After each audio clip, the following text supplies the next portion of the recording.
Amém, glória a Deus, a graça e a paz do nosso Senhor Jesus Cristo. Nós estamos num culto presencial, então aqui diante de mim está um grupo aí de irmãos que estão adorando a Jesus conosco, mas este é o momento de nós transmitirmos a palavra, como a cada vez que estamos juntos, e nesta oportunidade, sendo no dia de hoje, sábado, amanhã não teremos a nossa live, como já foi comunicado. E aí você já deve ter visto na nossa página o tema de hoje, convicção de uma conversão, um assunto cada vez mais necessário, especialmente neste tempo em que nós temos de trazer uma conscientização aguda ao coração do povo de Deus a respeito de valores que têm sido empalidecidos na nossa caminhada, na nossa forma de adorar ao Senhor Jesus. Então nós vamos ler a palavra de Deus em que se baseia o nosso tema, em Romanos, capítulo 1, está aí na página também. Romanos, capítulo 1, leremos os 7 primeiros versículos. E é importante que a gente esteja começando aqui uma mensagem no livro de Romanos, já que é o nosso próximo livro a ser estudado nas minutas, já no segundo semestre, não é? E vamos ler até o versículo 7, mas você vai perceber que toda a nossa argumentação está baseada no primeiro versículo de Romanos, capítulo 1. Já no primeiro versículo, mas como nós teremos o reforço dos argumentos nos demais versículos, porque compõem todo o texto, é a introdução que Paulo faz na carta, nós vamos então fazer a leitura até o versículo 7. Mas a mensagem está totalmente baseada no primeiro e único versículo aí para nós, Romanos 1. Então vamos fazer a leitura do texto, estaremos orando logo em seguida e considerando a palavra de Deus para hoje. Paulo, servo de Cristo Jesus, chamado para ser apóstolo, separado para o evangelho de Deus, o qual foi prometido por ele de antemão por meio dos seus profetas nas Escrituras Sagradas, acerca de seu filho, que como homem era descendente de Davi, e que mediante o Espírito de santidade foi declarado Filho de Deus com poder, pela sua ressurreição dentre os mortos, Jesus Cristo, nosso Senhor. Por meio dele, por causa do seu nome, recebemos graça e apostolado para chamar dentre todas as nações um povo para a obediência que vem pela fé. E vocês também estão entre os chamados para pertencerem a Jesus Cristo. A todos os que em Roma são amados de Deus e chamados para serem santos. Vamos falar com Deus. Bendito é o teu santo nome, eterno Pai. Recebe o louvor que pudemos te prestar aqui, ainda que tão curto, mas na sinceridade de nossos corações.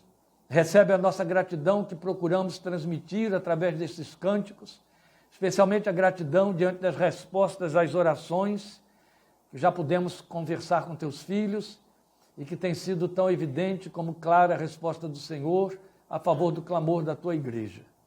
Obrigado por tua fidelidade e por tua misericórdia. Obrigado por tua palavra, pela grandeza da tua palavra. Obrigado pela liberdade de acesso que temos a ela e obrigado pela revelação que ela nos traz de ti, da tua vontade, de como alimenta a nossa fé.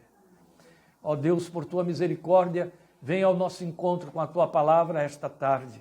E por amor de teu santo nome, faze grande o teu nome através da ministração desta palavra, permitindo que ela produza edificação, convicção profunda em nossos corações, consciência de valores inegociáveis na fé, para que a nossa caminhada siga firme em meio a todas as tentações que nos são oferecidas, cada dia mais, às vezes e muitas vezes até mesmo dentro da própria igreja. Mas pedimos que a tua palavra seja o nosso grande guardião, guardião da nossa fé, que ela alimenta, de maneira que a nossa confissão siga e suba diante de ti, aprovada por ti, para que redunde no louvor e glória do nome do Senhor Jesus. É nele que oramos, rogando que esta mesma palavra que nos agasalha, nos traga, por tua misericórdia, graça e cura, em nome do Senhor Jesus. Amém, amém. Meus amados irmãos, na verdade, eu disse que toda a nossa meditação está baseada neste primeiro versículo de Romanos, primeiro versículo da carta, e de fato está. Eu vou ficar fazendo umas trocas de óculos aqui, mas é porque desta vez eu estou com o público e aí eu preciso usar os dois, embora este aqui seja multifocal, não serve para nada, viu? Então eu tenho que estar usando o outro, e aí vocês têm que tolerar isso aí. Mas, ainda que nossa mensagem esteja toda baseada no primeiro versículo, ela vai até o versículo 7, porque dar esclarecimento maior. O que Paulo nos informa aqui, num primeiro momento, numa leitura imediata, uma leitura superficial que se faça, vai parecer que se trata de uma declaração pessoal que começa e morre nele. E de igual maneira, o versículo 7 estaria falando, dizendo que aquela saudação é exclusiva para os crentes de Roma. E nem por uma nem por outra coisa é assim. Começa que nenhuma revelação, ou nenhuma escritura, como Pedro disse, é de particular interpretação. Segundo, que toda a palavra de Deus tem sempre sua manifestação pontual na história, num povo, numa pessoa, mas ela, por ser palavra de Deus, tem uma abrangência universal. E terceiro, porque a palavra Roma, nesta carta, ela foi retirada depois do manuscrito que saiu da mão de Paulo. Vocês sabem bem que naquele tempo havia os amanuenses e os escribas que copiavam os textos. Era tudo feito à mão, certo? A imprensa só veio acontecer 15 séculos depois da produção da Bíblia, ou pelo menos 14 séculos depois. Então tudo era feito à mão, e eles faziam cópias, cópias e cópias. À medida em que as cópias eram feitas, algumas coisas se tornavam mais práticas. Por exemplo, uma delas, quando Paulo escreve a carta que nós recebemos como carta aos Efésios, ninguém pode afirmar garantidamente que a carta tivesse sido escrita aos Efésios. Ela era uma carta universal, mas muito provavelmente o maior número de cópias que foi encontrado circulou na cidade de Éfeso. E aí, conforme a carta chegava a determinada igreja, os líderes das igrejas colocavam o nome da igreja ou da cidade na introdução da carta. Então, por exemplo, a carta aos Efésios, ela pode ter chegado em Colossos, e quando ela foi lida lá, foi lida Carta aos Colossenses. E por aí vai. Paulo escreve, de fato, aos romanos. Mas os outros copistas, os que fizeram cópias da sua carta, tiraram a palavra Roma. Os que aí estão em Roma, e ela, nas duas vezes que aparece, para quê? Para que nas outras igrejas ela fosse recebida de igual maneira. Por conta disso, retiraram o capítulo 16, que é justamente o que nos mostra que a carta foi escrita para os crentes de Roma. Porque no capítulo 16 ele faz uma relação de destinatários que ele conhecia pessoalmente, ele manda recados particulares para eles, que eram crentes que estavam em Roma. E ele diz que essa carta estava indo por mão de Febe para Roma, a diaconisa da igreja de Sencreia. Então são pequenos detalhes muito ricos e importantes para a gente salientar aqui e apresentar, para que você entenda quanto que é pertinente o texto para nós. Porque se eu me detiver aqui no primeiro versículo, vocês vão dizer, isso aí só diz respeito a Paulo. Então é bom para o nosso conhecimento, mas não se aplica a nós. Bem, quem tiver esse tipo de leitura ou interpretação vai tropeçar na fé. Ou minimamente vai virar pigmeu espiritual, não vai crescer, não é? Claro que quando ele diz Paulo, servo de Cristo Jesus, ele está se apresentando. Mas aquilo que aplica-se a ele, aplica-se a todos os crentes. Nós temos o hábito, eu não vou dar adjetivo para o hábito, de nos considerarmos servos quando oramos, não é verdade? Senhor, abençoa teu servo, abençoa a tua serva. Então vale quando oramos pelos crentes, mas não vale na hora que lemos a carta em que ele diz, eu sou servo e vocês são o quê, não é?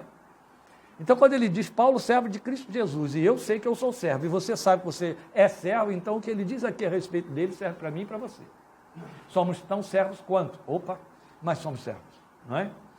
Paulo, servo de Cristo Jesus, chamado para ser apóstolo, mas eu não fui chamado para ser apóstolo. O que faz um apóstolo? Um apóstolo é enviado. Eis aí, eu vos envio como ovelhas ao meio de lobos, indo, façam discípulos a todas as nações, assim como o Pai me enviou, eu os envio, então somos todos apóstolos. Todos somos enviados. Especialmente porque na categoria em que ele se define, apóstolo para chamar. E eu e você, queiramos ou não, é duro saber que a maioria não quer, fomos chamados para chamar. Então essa palavra talvez traga um pouco de desconforto, porque ela é uma palavra de conscientização, é daquele tipo de mensagem que nos põe nos trilhos, e que nós precisamos visitar de vez em quando. Porque quando não visitamos, vamos sofrendo frouxidões espirituais, nada boas, em hipótese alguma. E aí o que eu quero aplicar aqui, por que estamos chamando esse trecho de convicções de uma conversão? Quando eu meditei no texto, a primeira coisa que eu pensei foi chamá-lo de convicções de um convertido. Mas aí nós temos o problema da generalização, né? E eu achei melhor colocar convicções de uma conversão. Por quê? Porque, diferentemente do que se pensa, não há convencimento de conversão. Ninguém é convencido de que se converteu. O convencimento é da área da psique. Você produz. Eu estou convencido de que... Eu fui convencido porque, afinal de contas, eu senti. Quem trabalha com essa história de convencimento são os mormons, da igreja, pseudo-igreja de Jesus Cristo dos últimos dias. Eles dizem, se você sentiu ardor no seu coração, então eles estão trabalhando com afetos, com afetividades, com sentimentos, com sensações. Isso é da carne. A alma pertence à carne, não pertence ao espírito. Cuidado, viu? Prestem atenção nisso. Mas o Espírito de Deus é quem convence, a Bíblia diz. E ele faz esse trabalho não é na estrutura psíquica, é no seu ser interior, é no espírito do homem. Quem convence o espírito do homem é o Espírito de Deus que habita no espírito do homem. Então, isso se chama convicção. O Espírito de Deus nos traz convicção. Convencimento é da área da emoção, da área da psique. Terapeutas convencem pessoas, por exemplo, os hipnotizadores convencem as pessoas de verdades absurdas, que não existem e nunca existirão, porque eles têm acesso à estrutura psíquica, uma vez consentida por essas pessoas. Mas o Espírito Santo não perde tempo com a alma, ele vai ao Espírito, então ele traz convicção. Daí a palavra de Paulo aqui em Romanos, capítulo 8, quando ele diz que o Espírito de Deus testifica com o nosso espírito de que somos filhos de Deus. Ninguém pode tirar isso, porque não se trata de uma informação, não se trata de uma capitulação que eu fiz diante de uma coisa que ficou mais forte do que o meu pensamento, do que meus argumentos. Não se trata de convencimento. Se trata de uma operação, uma cirurgia, um trabalho interno que veio de fora, mas operou dentro de mim, e que é mais forte do que a minha vontade, é mais forte do que meus argumentos. Então, ninguém fica convencido de conversão, mas fica convicto de que se converteu. E então eu estou chamando isso aqui de convicção, ou convicções de uma conversão. Por isso estamos trabalhando com o primeiro versículo, porque temos tudo aqui. Então, a partir da experiência de Paulo, ele vai nos demonstrar esses processos de convicção de uma conversão real. O que eu quero com isso? A partir da exposição, você entender que estes são os sinais que você precisa encontrar no seu coração. Não estou falando dos efeitos, estou falando dos sinais internos. Isso precisa estar aqui. A primeira, que é inegociável, é a porta de entrada, não pode ser diferente. É a confissão de senhorio. O que é que Paulo diz aqui? Paulo, servo de Cristo Jesus. Hoje, isso virou uma terminologia técnica evangélica, não é? Servo de Deus, serva de Deus, eu acabei de dizer isso, é assim que a gente ora pelos outros. Mas ao tempo em que isto foi feito, dito, proclamado, a maneira como foi colocada pelo Senhor Jesus, era a diferença entre a vida e a morte. Há algumas poucas pessoas que não sabem, por não conhecerem a história ou não fazerem a leitura, de que essa pequena diferença de palavras custou a vida de milhares de crentes em Éfeso e em Roma. Milhares. A história registra que a vila principal da entrada da cidade de Éfeso, eu estive lá vendo essa vila que foi restaurada pelos arqueólogos, é uma vila muito longa. Hoje ela está menor porque, né, em 2000 anos aterro, o mar ficou longe, não dá nem para se ver. Mas os navios ancoravam ali, e ali já estava a vila de acesso para dentro da cidade. A Acrópole está lá. Aquela vila foi iluminada de um lado e ao outro, como uma grande avenida, pelos corpos de cristãos pendurados em postes e incendiados a mando de Nero. Da ordem de 3.000 numa noite só. E ele ficou assistindo o espetáculo da via de entrada de Éfeso, brilhando com a luz do incêndio do corpo dos servos de Deus. Sabe o que os levou àquela morte? A palavra Senhor, no grego, é Kyrios. E o título do imperador romano era César. Então eles tinham que dizer César Kyrios. A espada na mão, para que eles apenas falassem César Kyrios. E eles diziam Christus Kyrios. E morriam. A história conta que Policarpo, que foi discípulo de Paulo, já em Roma, levado preso, foi escondido pelos seus discípulos, estava velhinho, 86 anos, escondido pelos seus discípulos numa determinada região, mas foi descoberto, foi levado para o centro da cidade para ser executado.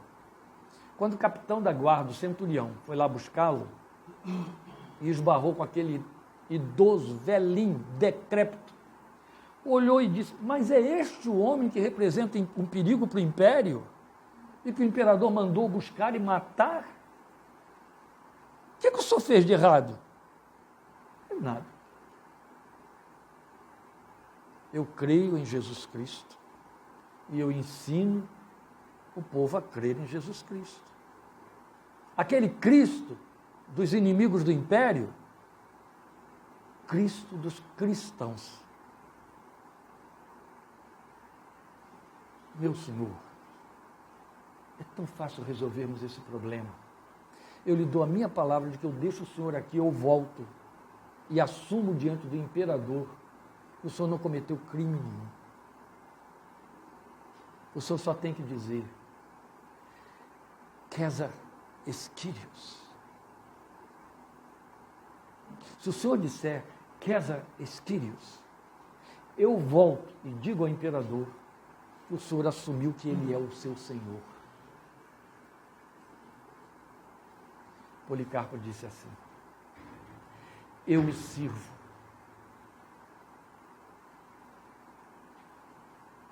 há 86 anos. Ele nunca me falhou. Eu não vou traí-lo agora. Cristo Kyrios. Não faça isso. Eu não quero levar o Senhor para lá. Cristo Kyrios. O Senhor vai ser queimado vivo numa pira. Não vou, não. Ele disse que o fogo não vai me queimar. Eu não vou morrer pelo fogo. Uma adaga vai me matar. Ele me revelou. Adaga. Mas o fogo não vai me queimar. É uma morte horrível. Uma adaga vai me matar. Pode me levar. Cristo Kyrios. Ele não teve outro jeito. Ele o levou. Ele foi amarrado na pira. E acenderam a pira. E veio um vento que desceu do alto e soprava as chamas para fora de maneira que elas circulavam em torno dele e o fogo não o alcançava. E o César viu. E todos viram. E aquele filho do diabo disse, mas ele não vai ficar vivo. Chamou o centurião e disse, entre lá e o apunhale. E o homem teve que passar pelo fogo que não queimou o Policarpo e matá-lo com a adaga e voltar pelo meio do fogo que não queimou o Policarpo. Mas se cumpriu a profecia que o Senhor disse para ele. Para nós, não faz diferença. Mas quando um homem desse, e estamos falando de um Paulo, que perseguia os que diziam que eram servos de Jesus e que Jesus era o Senhor da vida deles, e os matava por conta disso. Agora ele declara, servo de Cristo Jesus, ele é o meu Senhor. Você tem que curvar a sua fronte, entender e temer. Porque foi ele quem nos ensinou aqui mesmo em Romanos, se com a tua boca confessares a Jesus como Senhor, e no teu coração creres que Deus o ressuscitou dos mortos, serás salvo. Visto que com a boca se faz confissão para a salvação. Hoje isso não faz muita diferença para nós, na verdade, meus queridos. Mas naquele tempo era uma questão de vida ou morte, e nos dois sentidos.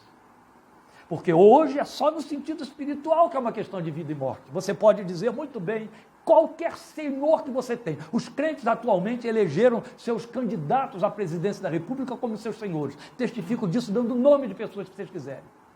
Mas não vão morrer por conta de não declarar o seu senhorio de Cristo, a não ser espiritualmente. Agora, quando você declara que Jesus é Senhor, você vive espiritualmente.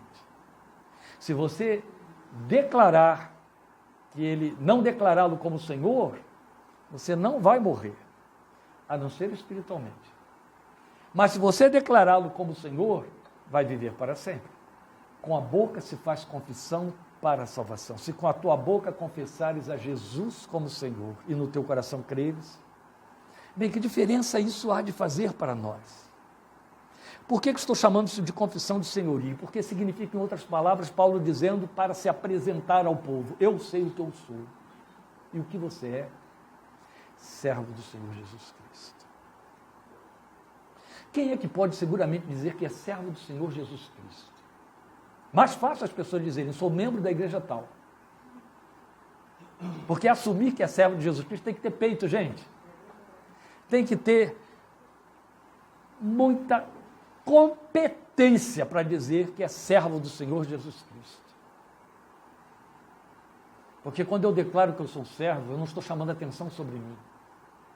Eu estou confessando o senhorio daquele que eu estou assumindo como meu dono, a quem eu pertenço. É a linguagem que ele vai usar para nós no versículo 6, me acompanha aí. E vocês também estão entre os chamados para pertencerem a Jesus Cristo. Por isso é que a palavra servo aqui se aplica a mim e aplica-se a você. Vocês também estão sendo chamados para pertencerem a Jesus Cristo, meus amados irmãos.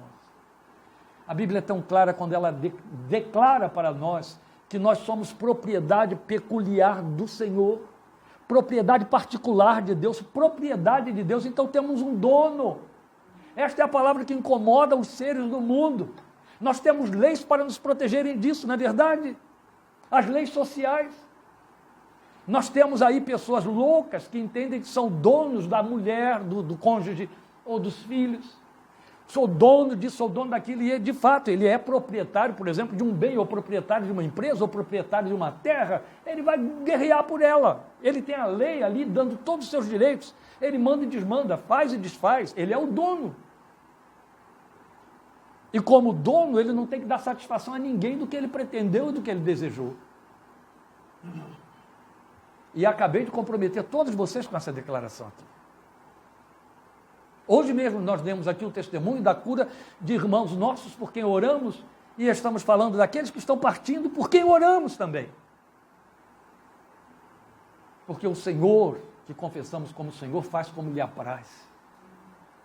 Não é o meu desejo, minha necessidade, meu grito que muda o intento dele. A sua palavra diz que nenhum dos seus planos pode ser frustrado. Falou o Senhor e não cumprirá. Agindo eu, quem impedirá? Um desafio que Deus faz. Mas quando eu declaro que Ele é meu Senhor, eu estou dizendo, Tu és meu dono, manda e eu te obedeço, manda e faça como Tu quiseres. O vento sopra onde quer, a Bíblia diz. Foi Jesus quem disse. Assim é todo que é nascido do Espírito, eu e você, ou não fomos nascidos do Espírito. Agora, na hora de pôr a prova dos 9, não é? O vento sopra onde quer, é nessa hora que a gente grita como valente. Assim não, Senhor, andou o diabo botando-se na boca de profetas, profetisas, pastores, bispos, apóstolos, intoxicando a mente de crentes incautos. Assim não, Senhor, eu determino que Isso é Satanás falando e produzindo o seu evangelho no coração da igreja evangélica. O Senhor, a quem confessamos como Senhor, não negocia. O Senhor é quem confessamos como Senhor, não se deixa manipular por nossa voz, nossas palavras, nossas querências e nossos desejos e nossas necessidades. Ele sempre vai responder movido por misericórdia, mas eu não ponho misericórdia no coração de Deus. Eu suplico misericórdia. É o que eu posso fazer. Como o Senhor, Ele é meu dono. E meu dono significa que Ele é dono do que eu me declaro sendo possuidor. Então Ele é dono do meu tempo, Ele é dono do meu dinheiro, Ele é dono do meu sucesso. Entende? Porque quando eu declaro que eu sou o dono do meu sucesso, eu estou confiando na força do meu braço e a Bíblia me chama de maldito.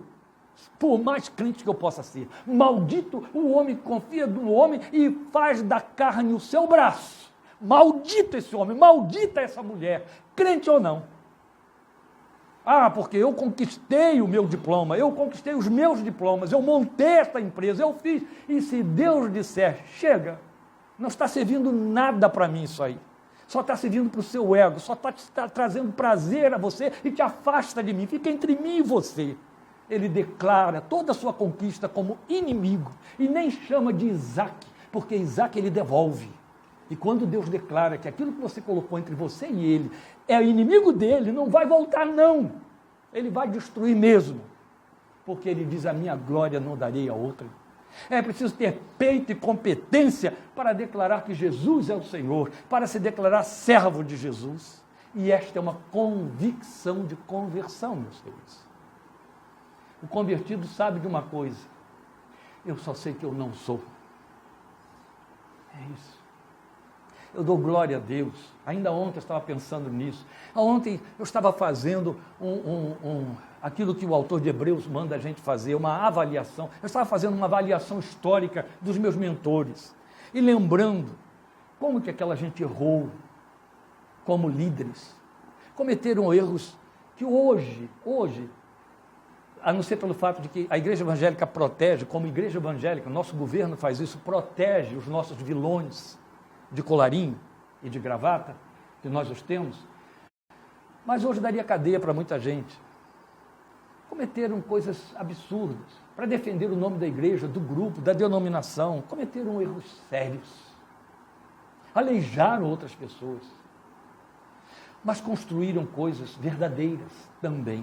Não estou dizendo que um erro compensou o outro, eu estou dizendo que eu fui fazer uma avaliação, e eu considerei que, apesar dos seus tropeços e das suas falhas, dos seus pés de barro, me ensinaram, pelo menos a mim, um evangelho que encheu o meu coração de temor a Deus. Hoje a coisa mais rara de se encontrar no meio de crentes e dentro de igreja é quem tema o Senhor, quem tema a sua palavra, quem olha a palavra de Deus sem negociar com ela, quem olha a palavra de Deus e diz, mas a Bíblia diz.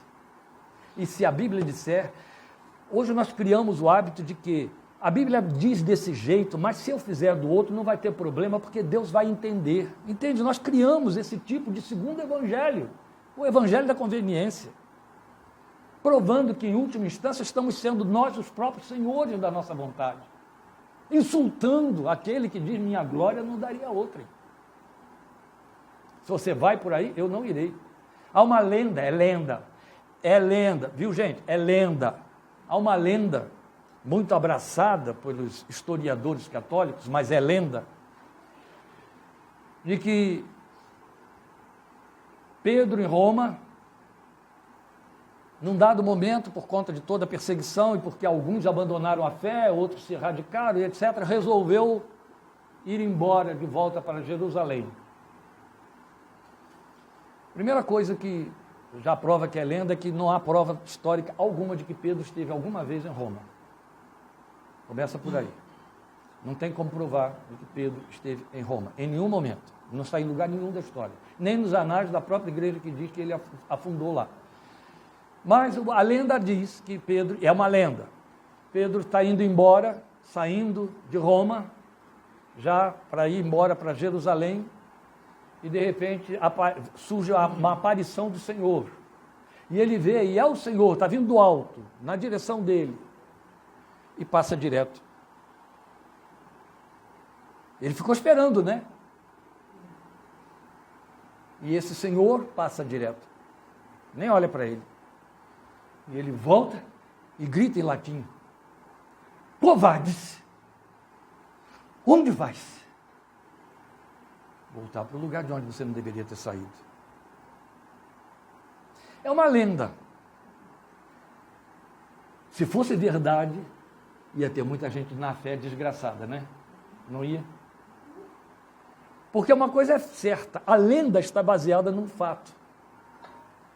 Enquanto Deus não der conta do que ele planejou, ele não desiste da obra. Se ele desistisse, estaríamos, assadinhos, sem banha, porque a Bíblia diz que ele está entregue à obra das suas mãos. Já pensou se Deus desistisse de nós? O vaso se estragou, e aí, vou botar de lado e vou fazer outro. O que a história conta para nós? Registrado em Jeremias 18, tornou a fazer dele um novo vaso. Aleluia! Ele nunca desiste, por mais que você desista. Mas é preciso ter peito para confessar-se servo de Cristo e provar isso com a vida. Eu sou servo, ele me mandou sair daqui agora. Eu sou servo, ele me mandou abrir mão disso aí. Eu sou servo, ele me disse não. A coisa mais difícil é um crente aceitar um não de Deus. Já se deram conta disso? Você percebe que há pessoas que arranjam até uma história que Deus consente. Deus não diz sim, Deus não diz não. Deus consente porque ele é misericordioso. Oh, meus irmãos. A mesma Bíblia que diz que ele diz para nós sim, sim, não, não. O que passa disso é de procedência maligna. Procede de Satanás, não procede dele. Mas a coisa mais difícil é o crente entender que Deus disse não. Primeiro que ele sai correndo atrás de mamãe menininha do Gantuá da igreja evangélica para que ela profetize para ele de que de fato é aquilo mesmo que ele tem que fazer. O sujeito fica há 30 anos, o negócio não se cumpre, ele continua acreditando porque a profetisa disse. Porque não aceitou o não de Deus. Não se cumpriu e ele não admite que Deus disse não. E aí as falsas profecias chovem que nem tempestade para alimentar o ego desse tonto. E ele está lá, insistindo nisso aí, porque não quer ouvir o não de Deus. É duro ouvir não de Deus. A coisa mais difícil do mundo. Porque, via de regra, eu só vou saber sim ou não se eu estiver lutando por alguma coisa. E, geralmente, eu não quero ouvir o não, porque eu estou lutando por algo que me interessa. E não é por capricho que Deus diz não. É porque ele sabe o certo e o errado e eu não sei. A Bíblia diz que o meu coração é enganoso. E é fato. Ele sabe. Ele vê onde não podemos ver. E Deus também diz basta, não é? Mas percebe que Paulo vai além, e aí mesmo, no próprio primeiro versículo, ele diz assim: chamado para ser apóstolo. Já expliquei isso aqui, não preciso entrar em detalhes sobre a questão do que esse apostolado não se confina a Paulo, né? Não se reduz a ele. Isso aqui é confissão de dedicação. É o que ele está declarando. Aí vem a pergunta que dá um frio na barriga, né? Você foi chamado para quê? Você já se declarou servo, admitiu. Ou está aí agora consertando os pauzinhos e dizendo: Senhor, a partir de hoje, tá bom? Então é a partir de hoje. Agora eu não quero mais enfrentar isso aí, não. Esse negócio que o pastor falou, o vento contra. Não, pastor, eu estou acertando com Deus aqui. Então você já está se assumindo servo. E aí eu pergunto: servo para quê? Servo tem que servir, não é? Você foi chamado para quê? Quer que eu te diga o que 95% dos crentes respondem a essa pergunta? Você foi chamado para quê? Para ser membro da igreja tal. Mentira, porque depois ele troca de endereço logo que ele arranjou uma antipatia qualquer lá. Não é assim? Eu já devo ter trocado, não por antipatias, mas por outras razões, de igreja não sei quantas vezes. Aqui tem vários que já trocaram também. Mas a grande maioria, na totalidade, entende que foi chamado para ser membro de determinada igreja. Você sabe por quê? Porque as igrejas criaram esse pacotinho doce de aferição de espiritualidade. Como a igreja tem uma agenda, e aí você cumpre a agenda, você entende que está servindo a Deus. E ai de você se não cumprir a agenda, porque o pastor vai dizer que você é relapso, que você morreu, caiu da fé, não foi isso que eu disse aqui hoje, a respeito de Rômulo, Roberta e Rosa e outros mais, porque não vieram. Então, está gravado, é uma delícia. Quando você tem o poder do microfone, é bom demais. Então, presta atenção. A maioria entende isso. eu fui chamado para ser membro da igreja tal. O que você é? Eu sou diácono da igreja tal, eu sou presbítero da igreja tal, eu sou pastor da igreja tal, tal, tal. Será que foi com essa mentalidade tão mesquinha, tão apequenada que Deus nos pensou com respeito ao seu reino? Aliás, o reino de Deus se reduz a uma igreja que se reúne na esquina. O reino de Deus se reduz a esse grupo que está aqui. O reino de Deus se reduz à soma de várias igrejas, instituições e denominações que se espalham por aí. Você sabe que não. Você sabe que, inclusive, a maioria delas representa qualquer reino, menos o de Deus, pela forma como se conduz e como faz o evangelho acontecer. Logo, eu não fui chamado para ser membro de igreja. Porque o que a igreja faz comigo é me levar lá em dias e horários da semana para prestar um serviço que, na verdade, eu vou e recebo, não presto. Não é assim? A única coisa que eu faço lá prestando é que eu boto o dinheiro no gasofilaço, entrego para o tesoureiro. Mas eu cantei louvores e precisava ir lá para fazer isso. Eu fui ouvir a palavra, precisava ir lá para fazer isso. Eu fui orar, precisava ir lá para fazer isso. Que vida miserável é essa sua espiritualidade que depende de um dia e hora para fazer coisas espirituais acontecerem. Meu Deus, que reino, que céu seria esse, não é verdade? Que céu seria esse? Seria um céu todo cheio de brigas. Sabe por que a gente briga? Por causa dos programas diferenciados das igrejas, que uma quer ser melhor do que a outra, né? Então imagine como é que a coisa ficaria. Hoje está sendo a pregação da fofoca, né? Mas é assim mesmo. Então, observe. Eu não fui chamado para ser membro de igreja, nem você. Primeiro que Paulo já colocou aqui, eu não quero estar abusando de trocadilhos com expressões da nossa língua ou da Bíblia, chamado para ser, mas é uma verdade. Chamado para ser. Agora ele diz exatamente o quê? Apóstolo. O grande problema é que a igreja reduz as pessoas a cargos. Quando nós começamos o nosso trabalho em Rio Claro, eu me lembro bem que, já trazendo um vício da igreja de origem, um dos líderes fundadores da igreja começou a chamar outras pessoas que estavam maus das pernas lá na igreja onde estavam, e elas foram aparecendo. Aí ele dizia, para mim, ele estava trazendo esse vício, pastor, vamos oferecer a ele um lugar de superintendente da escola dominical, vamos dar uma classe para aquela irmã. Me forçaram a dar a classe para uma irmã, depois alguém entrou lá e descobriu que ela estava ensinando as crianças a rezarem Ave Maria. Ai, Jesus. Então eu tive que chamar ele num canto e dizer assim, meu irmão, não sei onde você aprendeu isso, de onde você trouxe isso, mas quem entra aqui não faz nada não. Aqui dentro não tem o que fazer.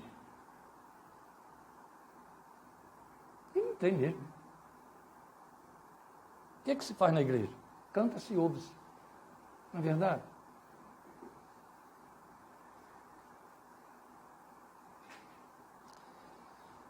Vocês sabiam que a sigla do Exército de Salvação, o moto do Exército de Salvação, é chamado 3S. 3S. Sopa, sabão, salvação. Eles botaram a salvação em terceira instância. Qual é o modus operandi do Exército de Salvação fundado por William Booth no século XIX na Inglaterra? Sopa, sabão, salvação. Por que sabão? Porque eles trabalhavam com os mendigos de rua. E a sopa já está explicada. Qual é o nosso primeira linha de ataque? Sopa. Vamos tirar a fome. Depois vamos dar um banho nessa gente, sabão. Agora vamos mostrar a eles o que eles precisam de fato. Você faz isso cantando dentro da igreja, gente? Sentado e ouvindo pregação? Faz não. Não faz não. Eu sei, você sabe. 15 milhões de crentes sabem neste país que não é isso. E nem para isso você foi chamado. Você foi chamado para ser quem chama. E não é também participar de uma classe onde um professor vai te ensinar os 5, 6, 8, 10, 12, 4 passos da salvação para que você ensine a pessoa a frequentar ou construir uma igreja com propósito. Também não é isso. Porque é tão espúrio, falso e perigoso, não é? Eu levar uma cartilha de ensinamentos para o meu vizinho, para o meu amigo, meu colega de trabalho, eu o encher de teoria evangélica para que ele então entenda que ele é perdido e precisa aceitar Jesus, quando eu sei que nada disso traz convicção, e só o Espírito lá dentro? E o Espírito lá dentro não depende de regras para que o outro entenda, mas depende da sua vida, de quem você é chamado para ser, de quem você é, não é de como você faz, é de quem você é. Vocês são a carta viva de Cristo, conhecida e lida por todos os homens. Vocês são o bom aroma de Cristo nos que se salvam e nos que se perdem. Vocês já estão sendo oferecidos como óleo de libação e por aí vai. É a vida, chamado para ser, não é para ter cargo dentro de igreja. Não é para fazer alguma coisa acontecer porque eu tenho um dom, eu tenho um talento ou coisa parecida. Não é. Eu me lembro, e eu tenho isso no meu coração com uma gratidão, daquelas gratidões que fura o miastim. Quando Betel Brasileiro, em 1981, foi chamado para invadir a cidade do Alto Sertão, está aí Marília me ouvindo, ela estava lá e ela participou disso, o Alto Sertão de Pernambuco, a última cidade, a cidade de Luiz Gonzaga, chamada Exu, está com esse nome até hoje, porque era o nome da tribo indígena que a fundou, tinha nada a ver com Exum, do candomblé e etc, mas os crentes doidos ficaram tentando mudar, vamos chamar de Asa Branca, porque a música famosa de Luiz Gonzaga era Asa Branca, o nome da fazenda dele, que está na entrada da cidade, é Asa Branca. Sabe aquelas tolices que provam para o mundo quanto nós somos burros? Perdoem, mas vamos ser verdadeiros? Vamos parar de, ficar tapando sol com peneira? A verdade, eu sei que tem gente lá do outro lado ouvindo dizer assim, o homem está empesteado hoje. E empesteado de Bíblia, empesteado do Espírito. Estou mesmo. Então, o que acontece? Um grupo de gideões, lembra aqueles homens que espalham o Novo Testamento? Eles resolveram ir num micro-ônibus para dentro de Exu e levaram alguns novos testamentos pequenininhos, aqueles que botam em hotel, etc., e distribuíram na cidade. A cidade tinha o padre como dono.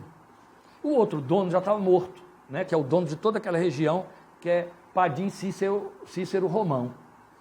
Todo dia 13 é o dia de luto pelo Padim Cícero Romão. E aí eles foram lá na cidade do padre e distribuíram o Novo Testamento, só que eles não esperavam a reação que iria acontecer. Quando o povo recebeu o Novo Testamento na mão, começou a ler, e imediatamente ler, e começou a procurar por eles, onde eles estivessem. Foram atrás daqueles homens lá, querendo saber mais, e eles então começaram a falar de Jesus, e eles foram se convertendo aos borbotões. O líder do grupo chegou para a dona Lídia, lá em Betel, e disse, tem gente se convertendo em massa naquela cidade, a senhora não pode fazer alguma coisa? Porque o que tínhamos que fazer, fizemos, fomos lá e demos o Novo Testamento a eles. Dona Lídia disse, vou mandar moças para lá, para poder, imediatamente, ela mandou alguém que foi lá, achou uma casa, alugou a casa, e ela mandou então 2 moças. Todo sábado, viajavam na sexta-feira, 2 moças iam para lá, uma viagem, gente, de João Pessoa até Exu, vocês não têm ideia.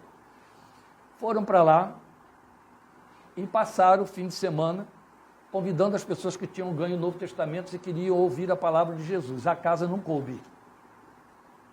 E elas voltaram no entusiasmo. E aí, toda semana, 2 moças iam. Nós já estávamos lá. E começamos a nos incomodar. Eu e um colega ficamos muito incomodados, porque a gente queria e porque queria ir. Aí fomos conversar com Dona Lídia. Dona Lídia, não pode ir 2 homens da próxima vez, porque não podia ir um rapaz e uma moça. Tinha que ir ou 2 rapazes ou 2 moças. Então, não podem ir 2 rapazes da próxima vez? Vocês querem ir? Queremos. Então vamos. Quando? Quando vocês quiserem. Mas já não tem gente para a próxima semana? É só mudar para outra semana. Querem ir na semana que vem? Eu senti um frio na barriga, por quê? Porque cada um que vinha contava que tudo quanto as crianças, que eram crianças, juntavam crianças de tudo quanto é canto, e os pais iam levar as crianças e paravam lá para ouvir. Tudo que as crianças queriam era aprender os cânticos. E sempre ia alguém que, ou as 2 tocavam, ou alguém que tocava. E a outra cantava, ou as 2 cantavam e tocavam. Então, sempre tinha alguém preparado para fazer o trabalho do fim de semana que as crianças queriam ouvir. Eu e ele nem cantávamos e nem tocávamos nada. Eu assoviava desafinado. E aí olhamos um para o outro, a gente falou demais, né? E agora? Vamos na fé. Mas aquelas crianças estão esperando pessoas que vão tocar violão e que vão cantar. A gente canta sem violão, meu Deus Todo-Poderoso. Virgem Santa. E aí, apelei Padrinho Cícero Romão e lá fomos nós, sem violão, sem flauta, sem apito, sem saber o que nos esperava, mas joelho no chão. Senhor, nós não sabemos o que vamos fazer lá, mas estamos aqui para ser o que Tu queres que sejamos. Chegamos. No sábado à noite, não vou entrar em detalhes, porque senão, né, a gente fica aqui só para contar isso hoje. Chegamos no sábado pela manhã, à noite do sábado, né, fomos batendo de casa em casa, vai ter culto, vai ter culto, vai ter culto. Eles sabiam que ia ter, todo mundo já estava sabendo. À noite, a casa lotou. Tudo bem. Cantamos com eles batendo palma, né? Os cânticos que eles já tinham aprendido com as moças. Mas chegou o domingo de manhã, a hora da escola dominical, e aquilo lotou de capetinhas, mas eles vinham de tudo quanto é canto. E eles levantavam o dedinho e diziam, canta aquela música, canta aquela música. E aí, já tínhamos combinado, ele ia contar uma história e eu ia pregar para os pais que iam chegar. Né? Levamos as crianças para o quintal dos fundos, para poder botar o mais longe possível, né? Dos pais. Ele ficou lá com os pais e eu fiquei com as crianças lá nos fundos. A casa tinha um muro baixo que circundava os fundos todos. E eu comecei a cantar com as crianças, sem instrumento nenhum. Uma porção de cabeça de adultos foi aparecendo em torno dos muros. Ia todo mundo enfiando a cabeça, um do lado do outro, para assistir aquele pau de vira-tripa, porque eu era mais magro do que os faquires do hinduísmo, e cantando com as crianças, só usando como instrumento a mão. Mas as crianças cantaram com entusiasmo, numa alegria de poder bater palma, para poder mostrar que sabiam cantar. Foi um espetáculo. Alguém fez o som de algum lugar acontecer no ouvido deles, porque não havia nenhum instrumento. Se houvesse, eu ia ficar olhando para ele, porque eu não entendo nada até o dia de hoje. Mas ele chamou para ser. E ele dá conta do que tiver de fazer. Pois nós fomos a única equipe que não ficou um fim de semana em Exu. Ficamos 13 dias, porque fomos impedidos de voltar por causa da invasão do exército na cidade, para tomar conta da cidade, e ninguém mais podia entrar nem sair. Nós não tínhamos comida para ficar, mas ficamos 13 dias fazendo culto, sabe quantas vezes? Todos os dias, aquilo superlotava. Foram 16 cultos que nós fizemos naquele lugar, sem um instrumento de som. Dezenas de pessoas aceitavam. A última noite de sábado, de domingo, as pessoas não cabiam mais dentro da casinha, não cabiam na varanda, não cabiam no quintal, atravessaram a rua para deixar a rua livre e ficavam na calçada do outro lado, e a gente tinha que se esgoelar para eles ouvirem lá do outro lado. E eu me lembro, na hora do apelo,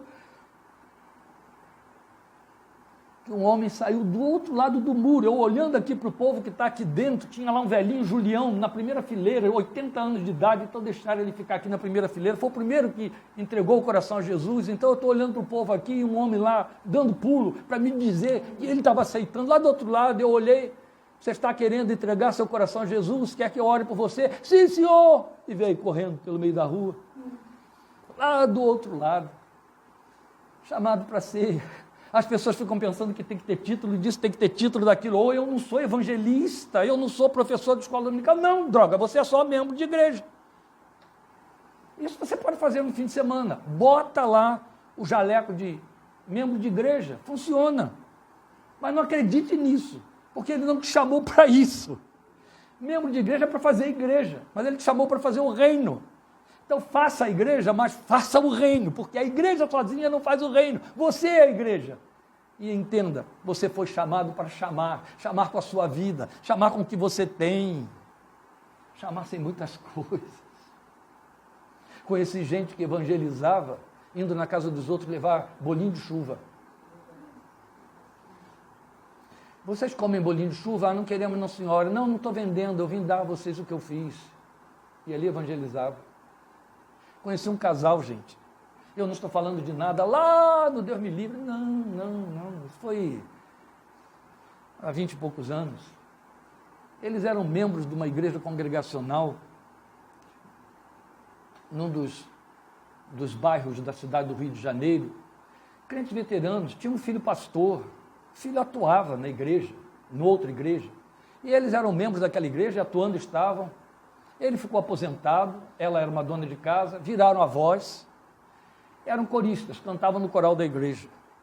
Um dia o pastor foi lá e pregou, um pastor, fez um apelo missionário e disse: eu quero fazer um apelo hoje direcionado a quem não tem mais o que fazer. A quem está achando que já fez o que tinha que fazer na vida, agora está aposentado, não tem mais o que fazer. Então você não tem mais o que fazer, quer fazer para Jesus o que você não está fazendo? Se você quiser fazer para Jesus, vem aqui, a gente vai arranjar um jeito de você fazer missões. Ele olhou para ela e disse: a gente não estava falando sobre isso? Que a nossa vida está reduzida a ir lá, cantar no coral, assiste o culto, vem para casa, assiste o resto do Fantástico, passa a semana inteira cantando hino, esperando novamente o outro culto para fazer, e vamos ficar esperando isso até que Jesus nos leve para o céu, amém? Não é essa a nossa oportunidade? O nosso filho já é pastor, está lá servindo, os netos estão aí sob a responsabilidade dos pais, já construímos a vida. Vamos dar o que temos para Jesus. Estavam velhos, gente. Eu estive com os dois conversando um bom tempo, ministrando para eles. Chegaram para o pastor lá na frente e disseram: pastor, nós estamos querendo oferecer nosso tempo de aposentadoria para o serviço de Deus. O que podemos fazer? Ah, vamos entrar em contato com vocês através do departamento de missões e ver para onde vocês podem ir. Vocês vão para qualquer lugar? Vamos para qualquer lugar. A igreja deles era numa cidade, num bairro chamado Cordovil. Então, eles receberam a incumbência de ir para o Alto Sertão de Tocantins, onde o vizinho mais próximo é a poeira vermelha que o vento levanta, e numa casa alugada, que a missão ia alugar, chegar lá sem nada, sem tocar, sem nenhum instrumento, sem coisa nenhuma, a não ser a própria Bíblia, e começar, foi isso que foi orientado a eles fazerem, convidar os vizinhos para tentar começar um culto, uma igreja dentro da casa deles. Eles foram. Um olhou para o outro, orou e disse: como é que a gente faz isso? Ah, eles disseram que a gente tem que visitar os vizinhos. Começaram. Primeira casa onde bateram, foram postos para fora quase que a pau. Na segunda casa, uma mulher abriu a porta e disse para eles, viu a Bíblia na mão deles: vocês estão crentes? Saiam daqui, pelo amor de Deus. Se meu marido chegar aqui e encontrar vocês com essa Bíblia na mão, ele mata. Vocês já ouviram falar nele? É fulano de tal. Ele é um cangaceiro daqui. E eu ainda vou apanhar por ter dado atenção a vocês. Por favor, vão embora. Vão embora. Então a senhora não pode orar conosco? Quarta-feira nós vamos ter uma reunião de oração ali na nossa casinha, e deu o endereço. E aí a senhora pode ir lá de tarde, a gente ora pela senhora e pelo seu marido. Depois eu converso com vocês. E fechou a porta. Ela voltou, bateu na porta de novo. Dona, meu marido pode chegar a qualquer momento, mas você não pode ir lá para a gente orar pelo seu marido de tarde? A gente ora, vai lá de tarde sem ele saber. Insistiram tanto que ela foi. Levou aquela rempa de filhos e disse para os filhos: não diga a papai que a gente veio aqui. Diga que a gente veio na benzedeira. Aí a benzedeira orou por ela e pelos filhos e por esse marido violento. E as pessoas, aos poucos, foram tomando conhecimento de que aquele casal de idosos orava pelas pessoas naquela casa. Começaram a ir lá para ser benzidos. E eles foram orando por quem ia chegando. Aí convidavam para vir aprender da palavra de Deus. Começaram a ir aprender da palavra de Deus. E aquilo foi enchendo de gente. Voltaram na casa da mulher. Chegaram lá e o homem apareceu. A mulher tremeu nas bases. E aí eles disseram: nós estamos orando pela sua família, pedindo a Deus que abençoe a sua família. É errado fazer isso? Ele ficou meio atrapalhado. Se o senhor quiser, o senhor pode ir ali na nossa reunião e nós vamos orar pelo senhor. Já tem vários vizinhos seus que estão indo ali, agora vocês estão abusando da minha boa vontade. E aí mandou que eles saíssem, fossem embora, eles foram embora. Passados alguns dias, eles estavam fazendo um culto de tarde. e aparece a mulher com todos os filhos e o homem junto. O cangaceiro conhecido. Quando ele entrou, ela disse que houve um rebuliço no ambiente. Pessoas se encostaram, havia uma fileira inteira de cadeiras, vazia. Ele lotou a fileira inteira com a mulher, ele ficou no extremo, perto da parede, a mulher e os filhos. A porta ficava nessa, era assim, a porta está aqui e as fileiras estão aqui, ó, e ele está aqui perto da parede. Alguém passou e o viu lá e mandou bala. A bala atravessou por debaixo dos pés de todos os filhos e acertou o pé dele lá do outro lado. Foi um corre-corre, um alvoroço. No dia em que ele foi ao culto, pegaram ele, levaram para o hospital e disseram, agora a desgraça está feita, né? Ele vai matar até os crentes só de raiva. E acuaram ele lá. Quando ele voltou do hospital, ele já voltou dizendo, Jesus deu sangue por mim, eu estou dando meu sangue também. Se converteu.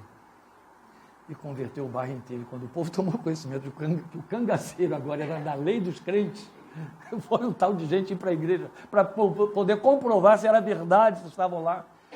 Gente, a igreja está lá até hoje. É uma igreja forte, sólida. Hoje tem pastores lá dentro, que eles terminaram o trabalho deles um tempo depois, voltaram para a igreja deles de Cordovil. Estão lá. Quer dizer, não sei se ainda estão, porque já estavam idosos. Creio que não estão mais. Mas o filho deles está por aí, eu conheço bastante, ainda pregando a palavra de Deus. Eu acho que com isso eu já expliquei para você que você foi chamado para ser, e Paulo declarou isso, e o nome disso é confissão de dedicação. Graça e apostolado, sei para o que eu sou, fui chamado para chamar, para o que eu sou, chamado para chamar. Então é onde o evangelho gera desconforto naqueles que estão enganados, quando ouvem que foram alcançados para obter uma bênção, para ter uma resposta, para pedir e receber, também para os que se escondem atrás dessa falsa ideia de que chamar outros à fé é função só daqueles que são dotados para isso. Não é assim. Nós fomos estabelecidos para sermos testemunhas. Não foi isso que Jesus disse? Eu vos dou poder para serem testemunhas, chamados e ordenados para fazer discípulos. Vão e façam discípulos de todas as nações. Você não precisa ter um curso de teologia, você não precisa ter um curso de escola dominical, você só precisa ser crente em Jesus. Você tem toda uma enciclopédia dentro de você chamada Espírito Santo de Deus. Aquele que inventou a Bíblia mora dentro de você. E Jesus disse que ele está comprometido a fazer você lembrar todas as coisas. E o Senhor Jesus se comprometeu pessoalmente dizendo, quando lhes for dado falar, não fiquem de antemão ansiosos, querendo saber de antemão o que vocês terão de falar, mas quando lhes for dado falar, isso vocês falem, porque não serão vocês que estarão falando, mas o Espírito de seu Pai, que está nos céus, falará através de vocês. Ele não vai nunca deixar essa palavra falhar ou cair. E em último lugar, ainda nesse primeiro versículo 1, nesse versículo 1, claro, ele está falando de confissão de renúncia. E estas coisas estão em cadeia, presta atenção. Chamado para confissão de senhorio, confissão de dedicação e confissão de renúncia. Ou seja, eu sei o comprometimento. É quando ele diz, separado para o Evangelho de Deus. Aqui a equação se fecha. Nós frisamos tanto aqui que ter Cristo como Senhor significa tê-lo como dono, não é assim? Eu sou propriedade dele. Então isso se fecha a partir do momento em que você responde a isso, indo além de uma confissão. É quando você entende, o nome disso é confissão de renúncia, de que você foi separado para o Evangelho de Deus. Isso significa que Deus estabeleceu uma agenda, um compromisso prioritário na sua história pessoal.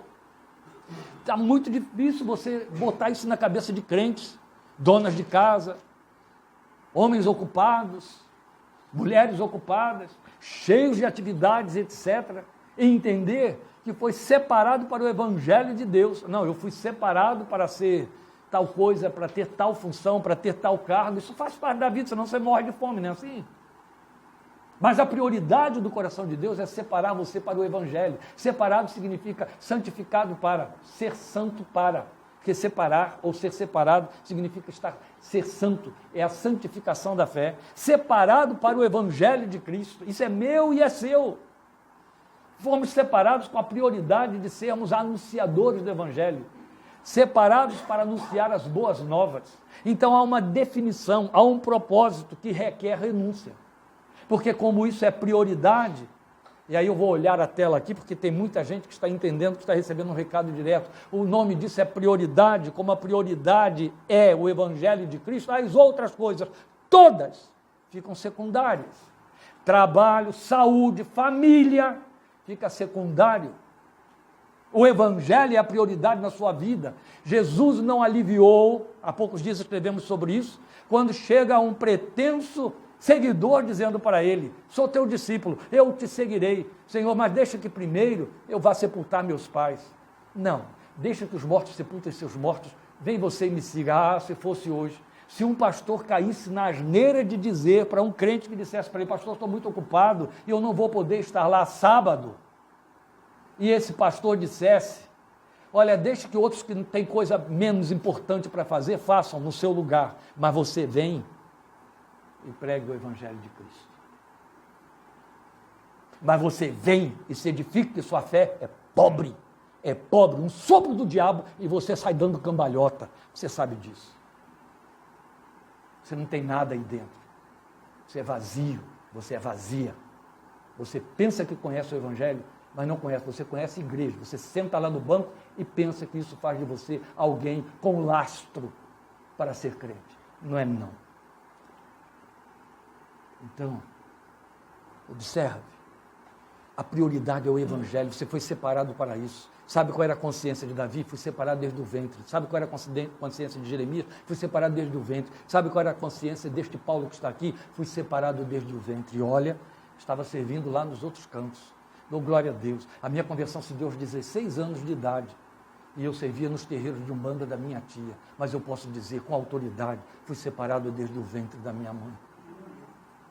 Era Satanás que estava de palhaçada.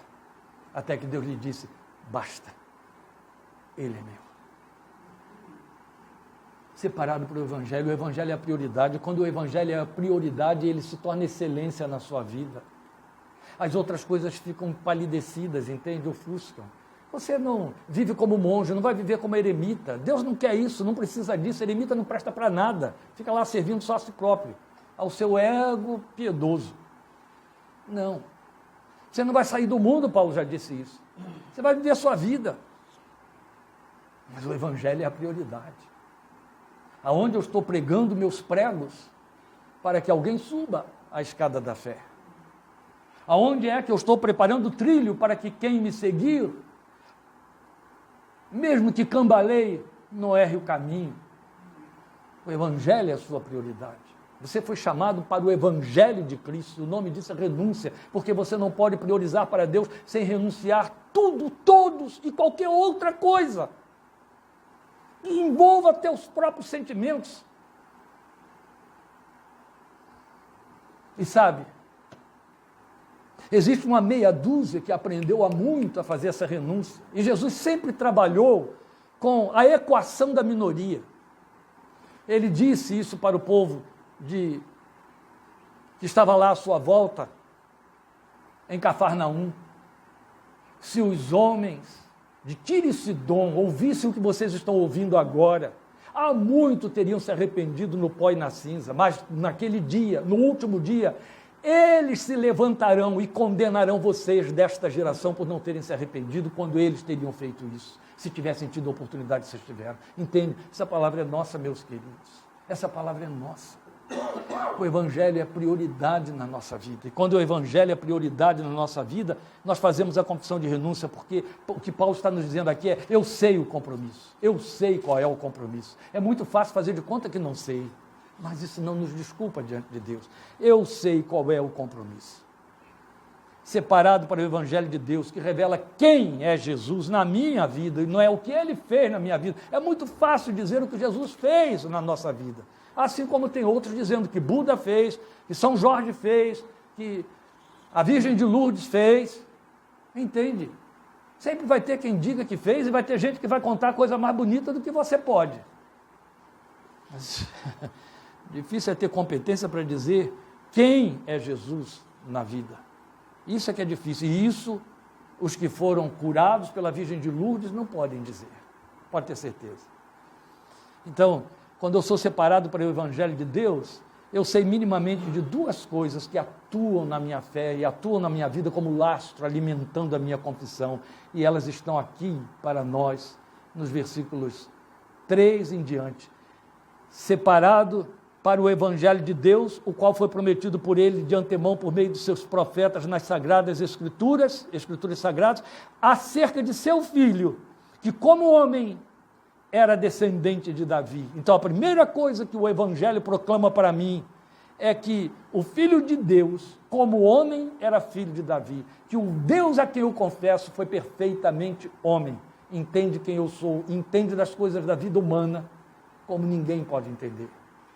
Perfeito homem o Evangelho me revelou, e perfeito Deus o Evangelho me revelou, porque ele está dizendo aqui, declarado Filho de Deus com poder, na carne descendente de Davi, como homem, mas em espírito, Filho de Deus com poder pela sua ressurreição dentre os mortos. Quem é ele? Jesus Cristo, o Senhor. Então, o Evangelho revela que Jesus é filho de Davi porque é homem, filho de Deus porque é Deus, e com poder.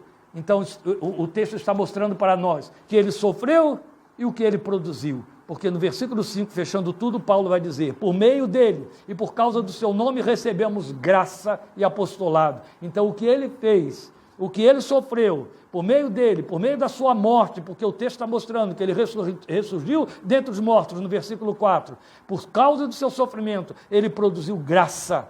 E essa graça que nós recebemos é a que nos faz glorificar o seu nome, porque ele é Deus. E o fruto dessas convicções, meus irmãos, é com que eu termino, está aí no versículo 7. A todos os que em Roma são amados de Deus e chamados para serem santos. A todos os que estão aqui, diante desta tela, chamados para serem santos. A todos os que estão aqui, sentados diante de mim, chamados para serem santos. Quem são esses? São aqueles que são amados de Deus e chamados para serem santos. A última convicção, então, da conversão é a convicção de que sou amado de Deus. Você sabe muito bem que é o primeiro ponto que Satanás ataca quando você está em baixa. Quando você perde a vigilância, quando você está fraco, quando você está pobre de fé, como eu acabei de desafiar aqui, quem eu sei que está me ouvindo. Nesta hora, ele vai te atacar nesse ponto. Ele vai jogar essa pergunta cretina. É assim que Deus te ama? Olha o que está te acontecendo. É assim que Deus te ama? Cadê a resposta à sua oração? É assim que Deus te ama? Olha como você está embananado. É assim que você te ama? Que Deus te ama? Olha o que está acontecendo com fulano e beltrano, que não são crentes como você. Isso é ser amado por Deus? Quando nós temos a convicção de que somos amados, quanto mais Satanás nos tenta, mais convictos nós ficamos. Porque dentro de nós está o Espírito que a Bíblia diz que derramou o amor de Deus em nossos corações.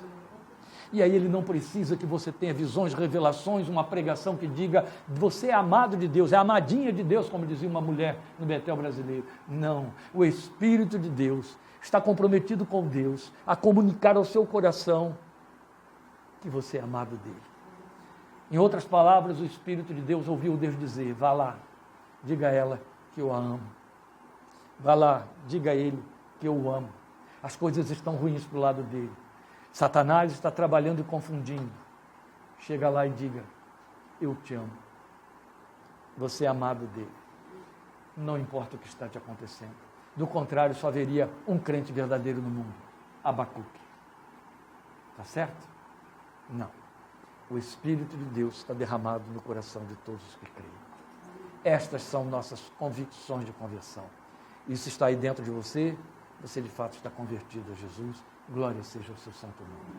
Obrigado por sua presença, sua companhia, participação, pela presença dos amados aqui conosco, obrigado por sua atenção, estejamos juntos no nosso momento de oração quinta-feira, 8 horas da noite, foram poucos os que participaram daqui do nosso grupo, quinta passada, mas a maioria que está aí participou, quinta de novo, estamos lhe aguardando 8 horas, você precisa de oração? Vamos orar juntos quinta-feira, tá bom? Não precisa, vá ver a novela.